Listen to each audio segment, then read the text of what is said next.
দেখেন, আমাদের দেশের 2 মাসের অধিক তেলের সংকট দেখা দিল এবং সরকারিভাবে বলা হলো যে তেলের দাম বাড়বে না। এই সংকটময় মুহূর্তে ব্যবসায়ীরা কী করলো দেখেন, তেল মজুত করে রাখলো এবং এতে সমস্যার সৃষ্টি হলো কাদের? আমাদের মতো সাধারণ জনগণের।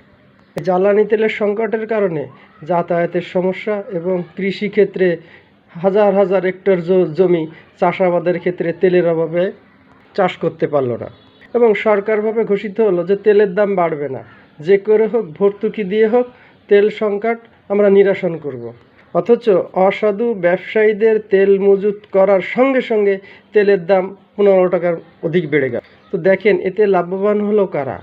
এই অসাধু ব্যবসায়ী এখন সেই তেলের দাম বাড়তি দামে বিক্রি করতেছে, অর্থাৎ এক রাতের ভিতরে তারা কোটি কোটি টাকার মালিক। তাই তো বলা যায় যে আমাদের এই নাটকের দেশে আজকে দেখেন কিছু নেই নিঃস্ব, কালকে সে কোটি টাকার মালিক। এখন আপনি দেখেন, তেলের দাম বৃদ্ধির সাথে সাথে কোথাও কোনো তেলের সংকট নেই।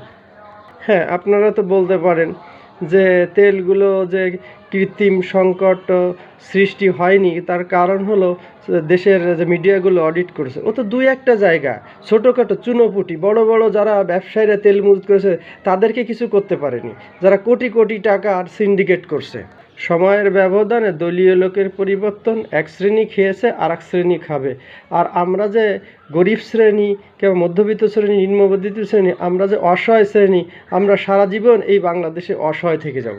দল আসে দল যায় আর অসহায় শ্রেণীর অসহায়ত্ব থেকে যায়, অর্থাৎ আমরা সাধারণ জনগণের আমার যে অসহায়ত্ব সেটা কখনোই মুছে যায় না। এবং স্বাধীনতার পর থেকে আজ পর্যন্ত এই আমাদের যে অসহায় শ্রেণীর দুঃখ ব্যথা এ বোঝার মতো কেউ আসেনি, আসবেও না।